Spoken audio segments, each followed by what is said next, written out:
and Garrett. Welcome. How are you? Hi.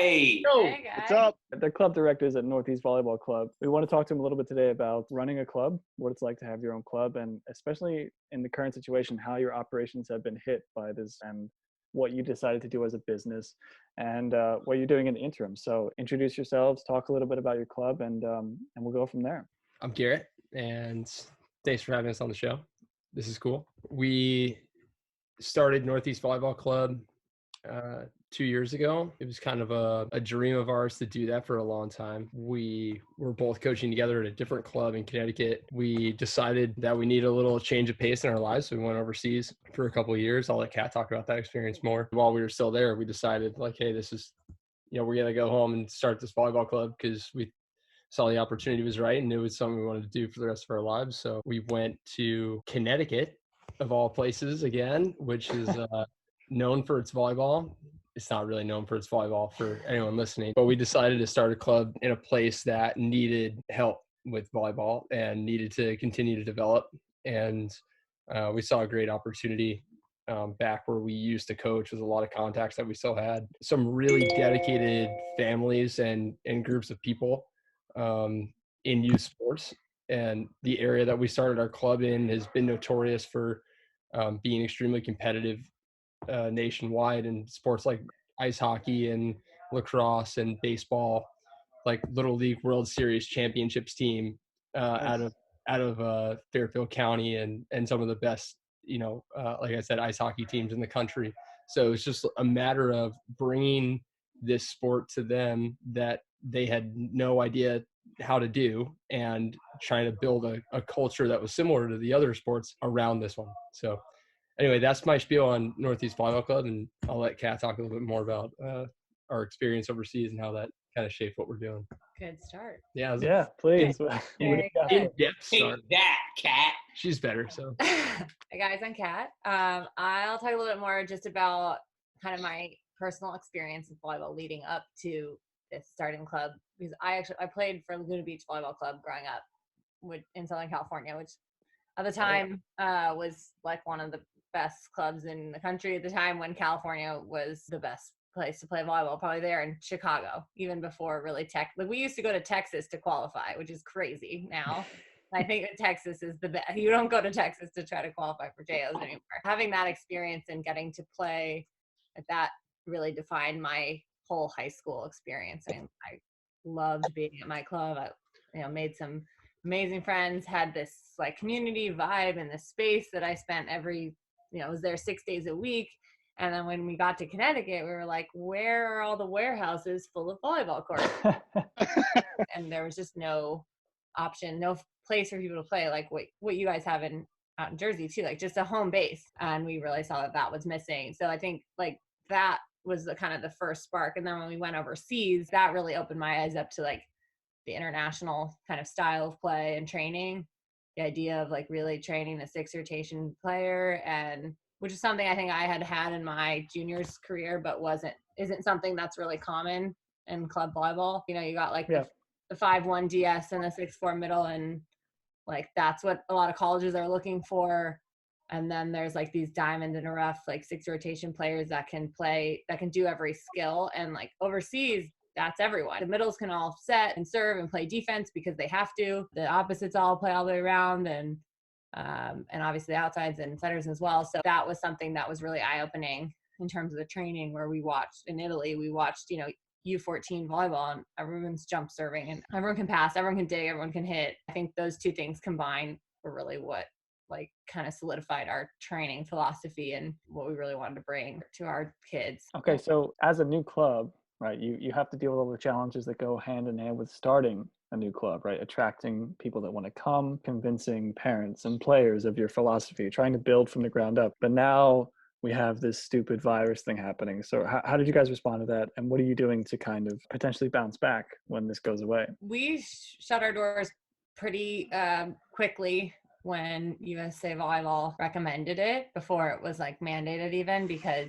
it felt like it was the right thing to do based on everything that we're reading. And we actually have friends in Northern Italy and like the epicenter of this that were like, you guys need to take this seriously because you're behind where we are. And so we felt like we had to do our part there. So we basically shut down any in-person training practices, but we connected with all of our coaches or teams in terms of like, hey, we're going to stay in touch. We don't know where this is going to go, but we got really active on social media, started some challenges, made a video, which was really fun. Yeah, that was great. I saw that. Really cool. Play at home. Yeah, that was fun to make. And some little challenges that people can do on Instagram. We're still working on some more stuff there. We're hoping at the end of this week going to roll out like a virtual kind of classroom session that this guy will lead to get, awesome.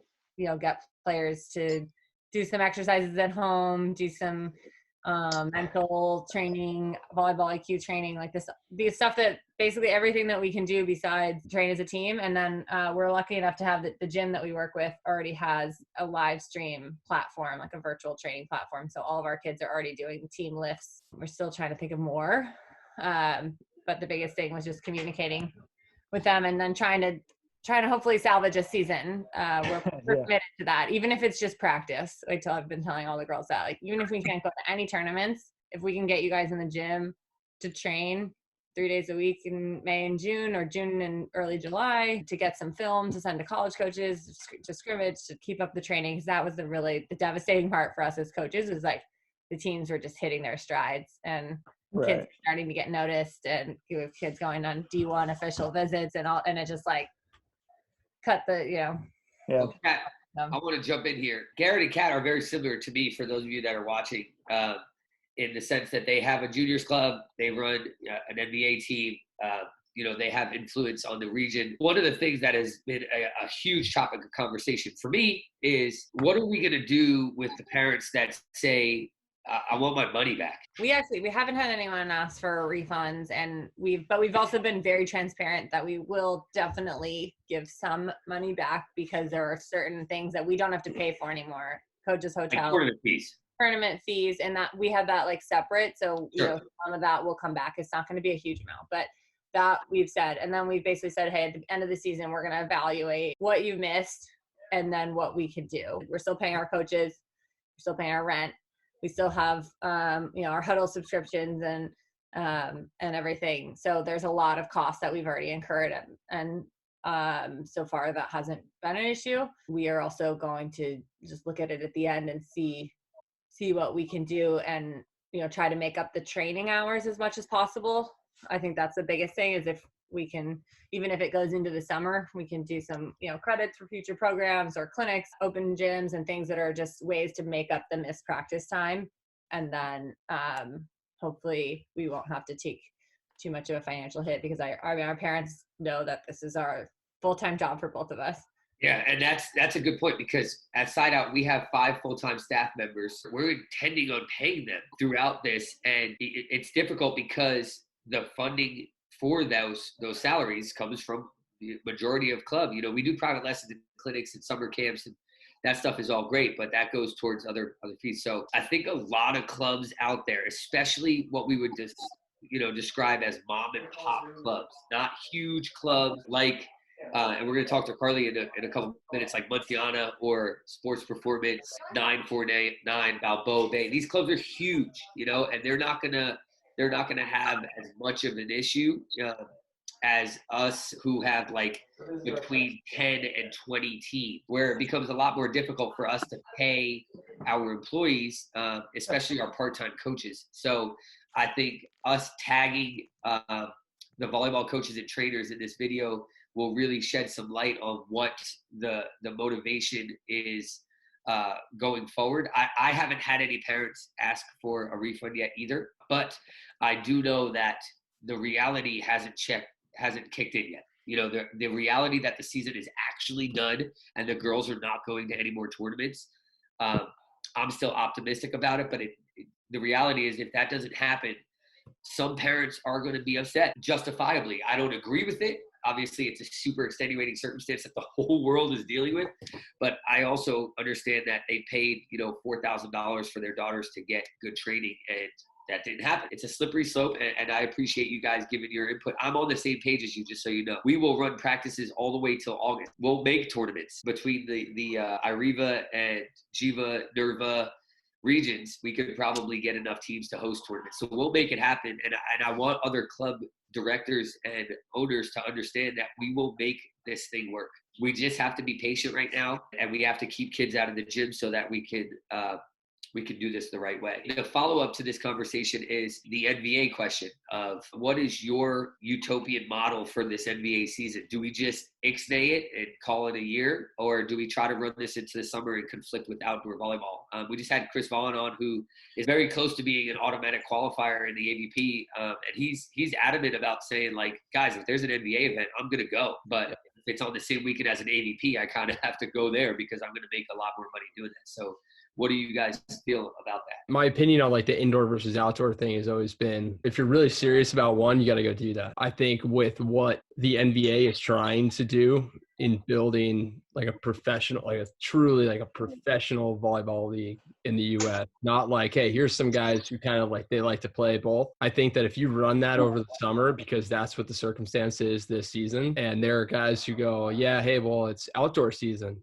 and I like to play grass volleyball tournaments instead. And it's like, you're not the right guy for the league this year. You know, we can get someone who's an indoor volleyball player, and that's how they view themselves or whatever. It's just a choice, right? Like, you're just deciding if you are playing indoor or outdoor under like these crazy circumstances, especially.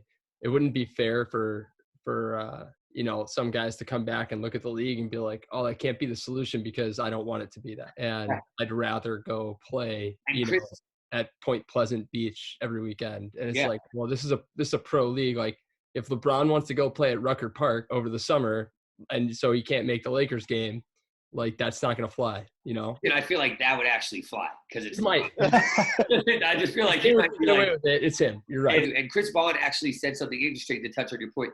I'm not in this for the money. A lot of the guys aren't, but they're in it for the passion. So I agree with you. I think if you're going to be all in, be all in. And in this extenuating time, you got to make some sacrifices. If that means missing 2 beach tournaments and making up for those at the end of the beach season, just do that. And it's interesting because we have Carly Scott on here, who is an All-American indoor player and now plays beach. I can't wait to hear what she has to say about, you know, the indoor-outdoor kind of thing. Kat, I do have another question for you. The NBA is we have meetings every week. I've brought it up about 3 or 4 times at this point. We want to have a women's volleyball league to run hand in hand with the men's league, you know, on the same weekends in the same locations. One of the largest conflicts is court availability and media coverage for both. Garrett and I have been talking at least for 3 or 4 years about this, that women's volleyball should be a professional sport in this league before men's. 100%.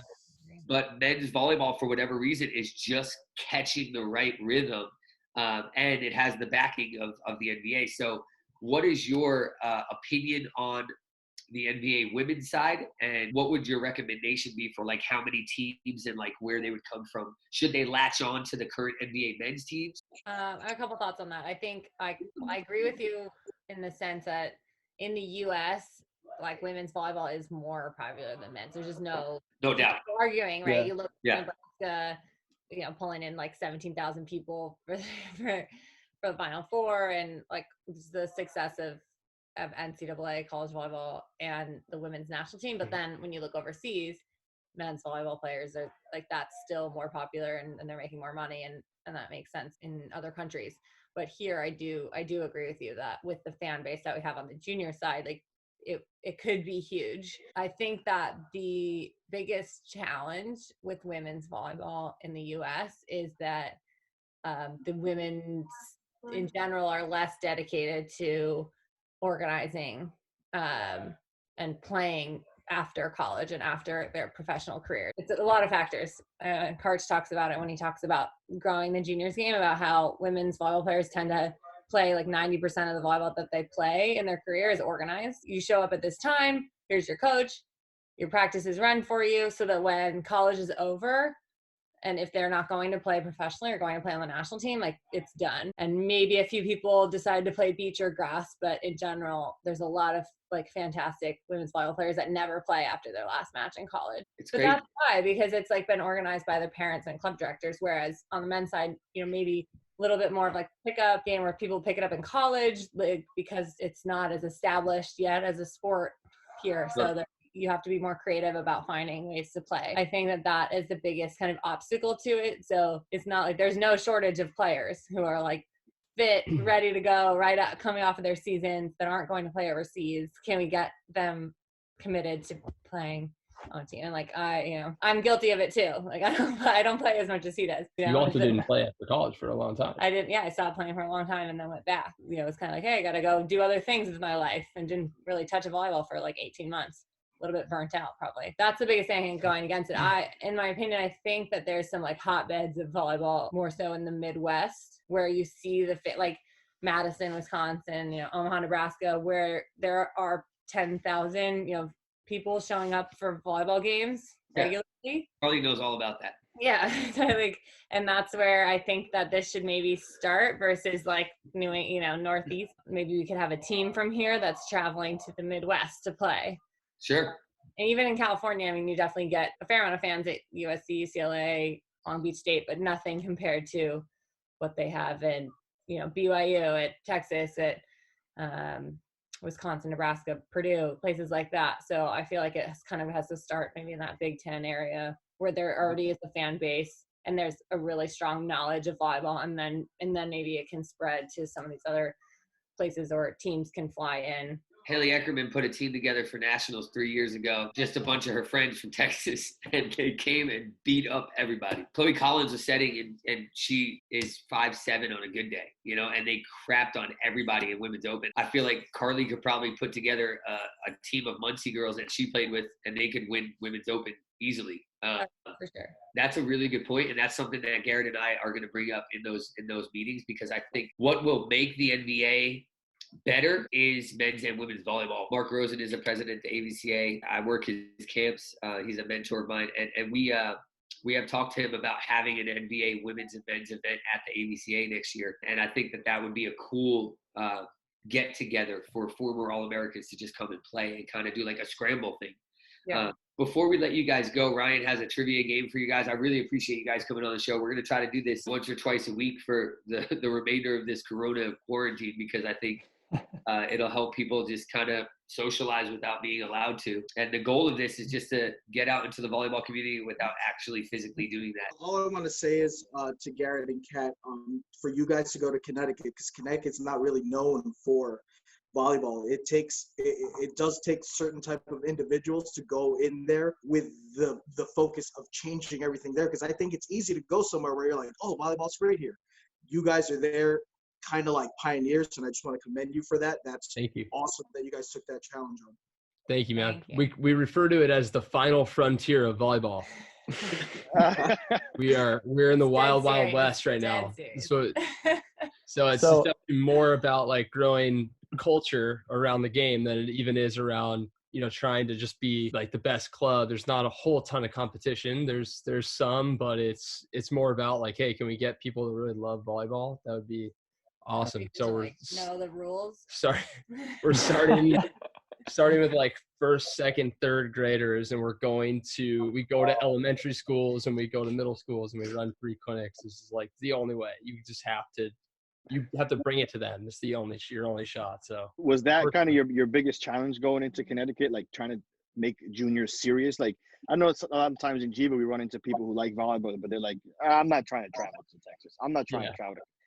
So is that something kind of similar where in Connecticut they're like, hey, listen, my daughter loves volleyball, but I'm not paying thousands of dollars for her to go there? We're in a very affluent area, so people have no issues with the dollar amounts. And when, like I was mentioning before, you look at other youth sports in the area, and like people tell us all the time, like, man, you guys are like kind of cheap in comparison to the hockey teams and lacrosse teams and stuff like that. And we're, admittedly, we're the most expensive volleyball club in our state. And really, we charge more than everyone else, and we're very like frank about it. Still cheaper than like other sports that are happening. Still cheaper than other sports that are going on. Yeah. Hockey's interesting because I actually talked to a guy who runs an ice rink by me. And he goes, people pay $400 for a private lesson for an hour. Yeah. No, I said, I can't imagine telling a volleyball to pay $400 for a private lesson. That's insane. So yeah, you're definitely right. Hockey is an affluent sport for sure. You find certain areas that are, they play a lot of those types of sports, and like squash. Squash is huge in Connecticut. And like, really? It's, oh my God, dude. It's like national championship players everywhere. And no kidding. In Hartford Trinity, they're like a national champion squash. Wow. Anyway, like that's another sport. Just niche and expensive, and people are kind of used to it. And we don't really view volleyball as a niche necessarily, but they do. And we're kind of like, all right, like if that's what they're like, this might be our best chance at, college or something, because it's so niche. And it's like, it's actually like more girls volleyball players in the country than any other team sport. But in our area, it happens to be very new. Guys, please come on another time. Kat, I want to talk more about your experience as a pro player in Italy. Yes. And Garrett, you and I shared an experience as grad students in England. Yep. And I think that we can talk a little bit about the potential for players to go get a grad degree abroad and what that was like. So definitely join us another time for those discussions. In the meantime, I have a question for you. Seeing as you were so confident in the last one, I'm sure you'll get it. Oh, no. Good luck. In 2014, the USA World Championships were held in Italy. Team USA won the gold. So we're looking for 5 roster players for Team USA gold medalist team for the World Championship tournament in 2014. Is this men or women? This is women's. You want to start or should I start? I could just like alternate. All right, Jordan Larson. You have to go back and forth. Yeah. Jordan Larson, correct. Faluke is on the team. Faluke Akinradua, correct. Krista Harmato. Krista Harmato. I've got the roster in front of me. I'm not seeing Krista Harmato. You have a different last name then? Dietzen. Krista Dietzen? Are we saying yes? No, let's not go with it then. May have retired like 1 year before that. If you guys want to phone a friend, Carly's chilling right there. Okay. Well, Carly, hang tight, okay? We got this. Got 2 so far. Who was setting? Not her. No, the little bear. Caleb Banworth. Caleb Banworth, correct. In 2014, Natalie Haglund was in. She wasn't on the team. No. She was on the roster. Give me some setters and some libs. Carly Lloyd. Carly Lloyd, that's incorrect. Oh, no. Alicia Glass was on the team. Alicia Glass, correct. One more. Give me one more. Who's another outside? We had one outside. I don't think Kelsey Robinson was on the team yet. I'm looking for like Hughes and Ryan's eyes from a certain name. It wasn't Kelsey Robinson, was it? It was Kelsey Robinson. Is that your final answer? Yes. Yeah, let's go with that. Kelsey Robinson, that is correct. Hey, good answer. I have a follow-up question. When you think of the movie Space Jam, what song immediately comes to your brain? I think if you tell them to think about it, it's not that snap answer that we're looking for. Okay. I have no idea. Fly Like an Eagle. Oh, That is correct. That Jock Jam song also came to mind, but not as much. Not quite. No, it wasn't first. It was second. Well, listen, guys, thank you so much for thanks for having us. Telling us what you think about everything. Hey, you guys have to come back on because we have a lot of stuff we need to talk about. We're busy the next couple weeks, but just let us know. Yeah. Round of applause. Hi, Kitty.